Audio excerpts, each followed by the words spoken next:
আসসালামু আলাইকুম ওয়া রাহমাতুল্লাহি ওয়া বারাকাতুহু। আজকে আমরা অ্যাডভান্স অ্যাকাউন্টিং 1 এর অ্যাকাউন্টিং ডিপার্টমেন্ট 3rd ইয়ারের চ্যাপ্টার নাম্বার 2 কোম্পানিজ ফাইন্যান্সিয়াল স্টেটমেন্টের 12 নম্বর ক্লাসে উপস্থিত হয়েছি। আজকে আমরা ক্যাশ ফ্লো স্টেটমেন্টের অঙ্কগুলো করব। ইতিমধ্যেই আমরা ফাইন্যান্সিয়াল স্টেটমেন্টের অঙ্কগুলো করেছি। তো আজকে থেকে শুরু হচ্ছে ক্যাশ ফ্লো স্টেটমেন্টের। তো গত 11 নম্বর ক্লাসে আমি আপনাদের সূত্র সম্পর্কে বিস্তারিত বলেছি যে ক্যাশ ফ্লো স্টেটমেন্টের সূত্র কিভাবে ব্যবহৃত হয় এবং এই সূত্রগুলো আপনারা কিভাবে ব্যবহার করবেন। তো সূত্র দেখে অনেকেই বুঝতে পারেননি যে স্যার সূত্রগুলো কিভাবে ব্যবহার করব। চলুন তাহলে আমরা একটা প্র্যাকটিক্যাল ম্যাথের মাধ্যমে সূত্রের একটা অংশ বোঝার চেষ্টা করি যে এগুলো কিভাবে আসলে এই কাজ করতে হয়। আর সম্পূর্ণ বইটি যদি মাত্র 7 দিনে গুছিয়ে প্রস্তুতি নিতে চান তাহলে আমাদের অনলাইন ব্যাচে যুক্ত হতে পারেন। বিস্তারিত আমার এখানে ডিটেইলসে দিয়ে দেওয়া আছে। আপনারা এইটা ডিটেইলস পড়ে দেখতে পারেন। আর যদি এই ক্লাসটা ভালো লাগে আপনাদের বন্ধুদের সাহায্য করবেন এটা শেয়ার করে। ঠিক আছে? প্রবলেম নাম্বার 5 আলোচনা করব আমরা। অ্যাকাউন্টিং ডিপার্টমেন্ট 2018 সালে এই প্রশ্নটা আসছিল। খুবই ইজি প্রশ্ন। আমি জাস্ট আপনাদের প্র্যাকটিক্যাল বিষয়টা বোঝাবো।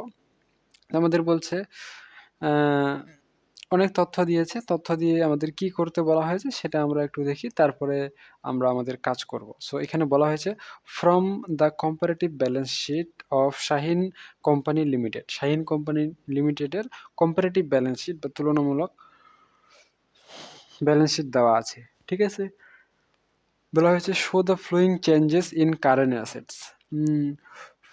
মানে চলতি সম্পদের যে পরিবর্তনগুলো হয়েছে সেগুলো আমাদের দেখাইতে বলা হয়েছে। তাহলে চলতি সম্পদ যেগুলো আ আমাদের পরিবর্তিত হবে সেগুলোকে কি বলা হয়? Operating activities. আমরা কি শিখেছিলাম?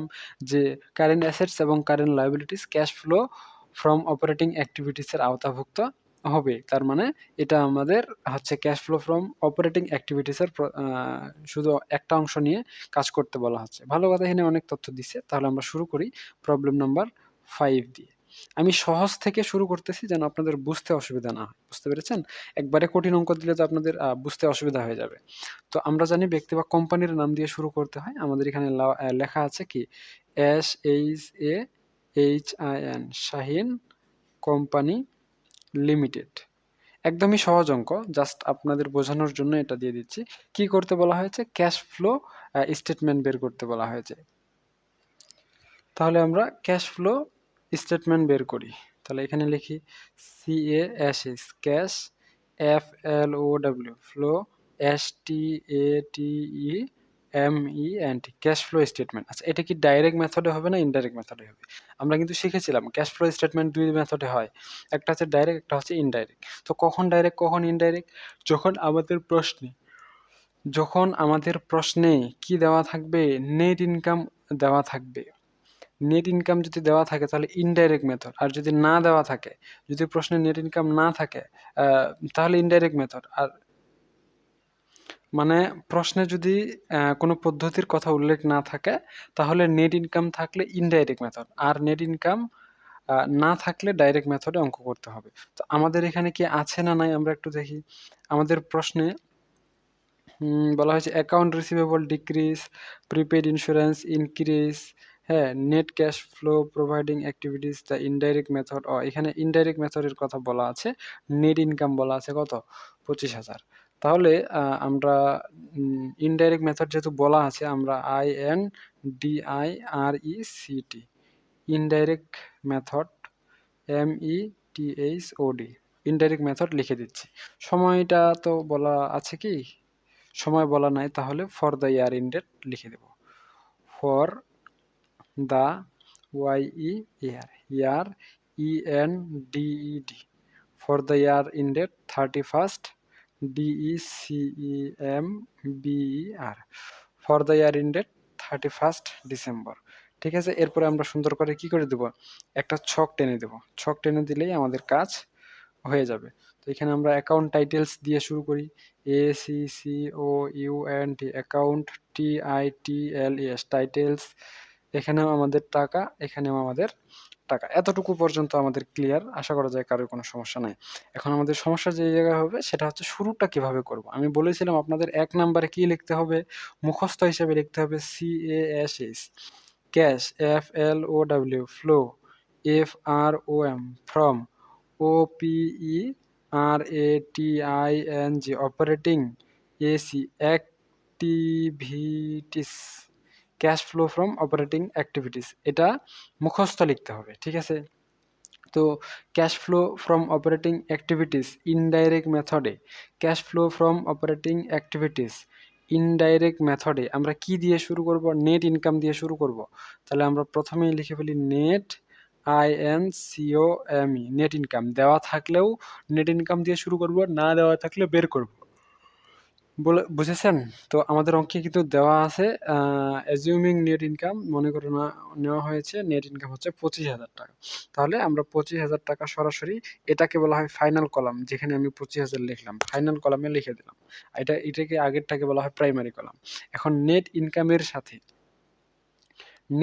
সাথে কিছু এন্ট্রি অ্যাড হবে, কিছু এন্ট্রি লেস হবে। তাহলে সেগুলোকে আমরা adjustment two reconcile net income হিসেবে লিখতে পারি। কি হিসেবে লিখতে পারি? ADJUSTMENT। শুধু অ্যাডজাস্টমেন্ট যদি আপনারা লিখতে চান তাও হয়ে যাবে, এদিকে আর অন্য কোনো তথ্য লেখার দরকার নেই, অনেক বড় আছে সেটা, ঠিক আছে। এখন অ্যাডজাস্টমেন্টে কি কি হবে? আমি আপনাদের বলেছিলাম ক্যাশ ফ্লো ফ্রম অপারেটিং অ্যাক্টিভিটিসে 3 ক্যাটাগরির এন্ট্রি আসবে।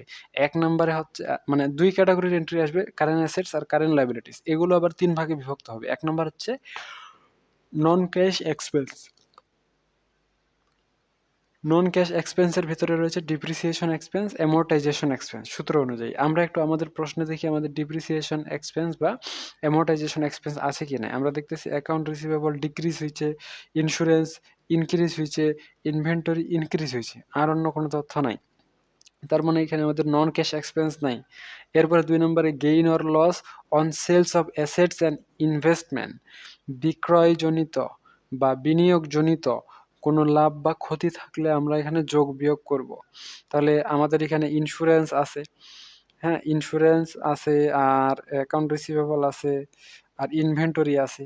তো আমরা এখানে পাচ্ছি না। এরপরে কি increase or decrease current assets আর কারেন্ট লায়াবিলিটিস, চলতি সম্পদ, মানে 2 নম্বর স্টেপটা খুঁজে পাচ্ছি না। এরপরে কি 3 নম্বর স্টেপ হচ্ছে কি চলতি সম্পদ অথবা চলতি দায়ের যদি হ্রাস বা বৃদ্ধি ঘটে তাহলে আমরা এখানে লিখবো। তাহলে অ্যাকাউন্ট রিসিভেবল কি? অ্যাকাউন্ট রিসিভেবল চলতি সম্পদ কত টাকা? 8,000 টাকা। তাহলে আমরা লিখে দিব কি অ্যাকাউন্ট রিসিভেবল ডিক্রিজ। তাহলে লিখবো ACCOUNT, account RECEIVABLE, account receivable decrease, DECREASE, account receivable decrease হচ্ছে 8,000 টাকা। এখন 8,000 টাকা প্লাস ফিগারে লিখবো নাকি মাইনাস ফিগারে লিখবো, এটাও একটা কোয়েশ্চেন। আমি এখানে প্লাস লিখে দিয়েছি, সমস্যা নাই, মাইনাস হলে ফার্স্ট ব্র্যাকেট দিয়ে দেবো। এখন অ্যাকাউন্ট রিসিভেবলটা কি? চলতি সম্পদ এবং পাওনা টাকা। এখন পাওনা টাকা যদি কমে যায় তাহলে কি হয়? প্রতিষ্ঠানের জন্য এটা কি ভালো না খারাপ? এটা অবশ্যই প্রতিষ্ঠানের জন্য খারাপ, কারণ পাওনা টাকা বাড়লেই তো প্রতিষ্ঠানের ক্রয় বিক্রয় বেশি হয়েছে বলে মনে করা হবে। তো পাওনা টাকা কমে যাওয়া, পাওনা টাকা ডিক্রিজ হয়ে যাওয়া প্রতিষ্ঠানের জন্য খারাপ। যদি খারাপ হয় তাহলে ক্যাশ ফ্লো ফ্রম অপারেটিং অ্যাক্টিভিটিসে সেটা প্লাস ফিগারে লিখতে হয়। অর্থাৎ অ্যাকাউন্ট রিসিভেবল ডিক্রিজ হয়ে গেলে প্লাস ফিগারে লিখবেন, ইনক্রিজ হয়ে গেলে মাইনাস ফিগারে লিখবেন। বুঝতে পেরেছেন? 1 নাম্বারটা গেল।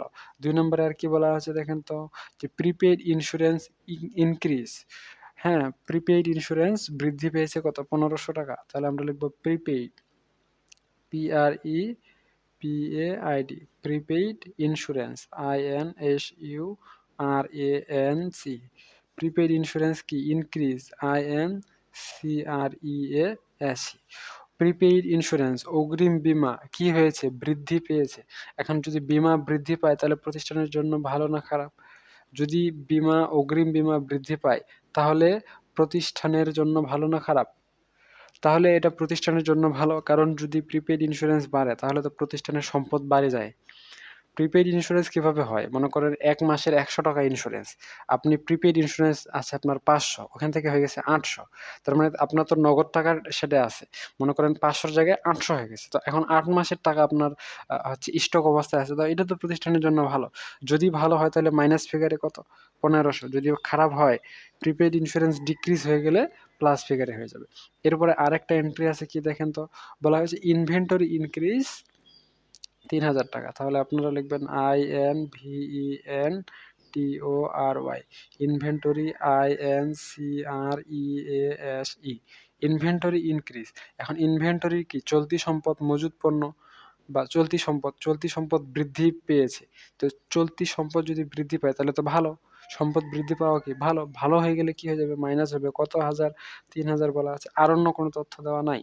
তাহলে আর যদি অন্য কোনো তথ্য দেওয়া না থাকে তাহলে আমরা এগুলো এখন যোগ বিয়োগ করব। তাহলে ৩,০০০ আর ১,০০০, ৪,০০০, এখানে ৫০০। ৪,৫০০ হচ্ছে মাইনাস ফিগারে, প্লাস ফিগারে হচ্ছে ৮,০০০। তাহলে প্লাস ফিগারে আসবে ৩,৫০০, প্লাস ফিগারে আসবে কত? ৩,৫০০। এখন এটাকে আমরা হিসাব কিতাব করে দেখি যে আমাদের ফাইনালি আমরা কি লিখতে পারি। এখন আমরা জানি প্রথম স্টেপ শেষ হয়ে গেলে কি লিখতে হয়? Net cash provided by operating activities অথবা net cash used by operating activities. তো আমাদের প্রথমে ছিল কত? ২৫,০০০, আরও অ্যাড হয়ে যাবে ৩,৫০০, তার মানে হয়ে যাবে কত? ২৮,৫০০। এটা কি প্লাস ফিগারে না মাইনাস ফিগারে? অবশ্যই ২৮,৫০০ প্লাস ফিগারে, মানে বেশি আছে। তো যদি পজিটিভ হয়, যদি পজিটিভ হয় তাহলে কি হয়? প্রোভাইডেড বাই হয়। তাহলে আমরা এখানে লিখতে পারি net cash PROVIDED provided by operating activities activities. আশা করা যায় একদম ক্লিয়ার বুঝতে পেরেছেন। প্লাস ফিগারে আছে এজন্য। যদি এটা মাইনাস ফিগারে হয়ে যেত তাহলে লিখতাম net cash used by operating activities. এতটুকু পর্যন্ত ক্লিয়ার। আমি আবার একটু আপনাদের মেইন জিনিসটা বুঝাই দিই। ব্যক্তি বা কোম্পানির নাম দিয়ে, স্টেটমেন্ট দিয়ে, সময় দিয়ে অঙ্ক শুরু করব প্রথমে ইনডাইরেক্ট মেথডটা cash flow from operating activities দিয়ে। এখানে নিট ইনকাম দিয়ে শুরু করতে হবে, অঙ্কে দেওয়া থাকলেও নিট ইনকাম দিতে হবে, না দেওয়া থাকলে বের করে নিতে হবে। এরপরে অ্যাডজাস্টমেন্টে যদি এন্ট্রিগুলো প্রতিষ্ঠানের জন্য ভালো হয় তাহলে মাইনাস করে দেবো, যদি প্রতিষ্ঠানের জন্য ভালো না হয় তাহলে প্লাস করে দেবো। যেমন অ্যাকাউন্ট রিসিভেবল ডিক্রিজ, পাওনা টাকা কমে গেছে। পাওনা টাকা কি হয়ে গেছে? কমে গেছে। তো পাওনা টাকা যদি কমে যায় এটা তো প্রতিষ্ঠানের জন্য ভালো না। প্রতিষ্ঠানের জন্য ভালো হচ্ছে আরো পাওনা টাকা হবে, মানে আমি আরো পণ্য বিক্রি করব। তাহলে অ্যাকাউন্ট রিসিভেবল ডিক্রিজ হলে, ভালো না হলে কি প্লাস ফিগারে করে দেবো, মানে এটা উল্টা।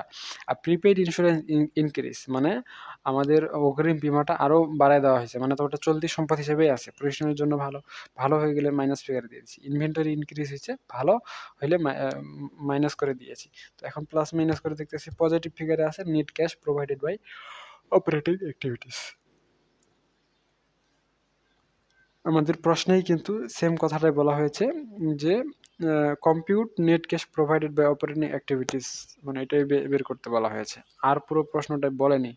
তো যদি আমাদের পুরোটাই ক্যাশ ফ্লো স্টেটমেন্ট বের করতে বলতো তাহলে ২ নম্বরে cash flow from investing activities বের করতাম, cash flow from financial activities বের করতাম, বের করে আমরা ক্যাশ ফ্লো স্টেটমেন্টটা বের করতাম। তো এটা প্রথম অঙ্কটা সহজ হয় ভালো, তাহলে আপনারা পরবর্তী অঙ্কগুলো বুঝবেন। যেমন এখানে অপারেটিং অ্যাক্টিভিটি সম্পর্কে কিছু ধারণা পেয়েছেন, পরবর্তী অঙ্কটা আরেকটু জটিল হবে, সেখানে আরও কিছু ধারণা পাবেন। এভাবেই আপনারা কমপ্লিটলি এই চ্যাপ্টারটা শিখতে পারবেন। মোট ৭টা অঙ্কর মতো আপনাদের দেওয়া হবে।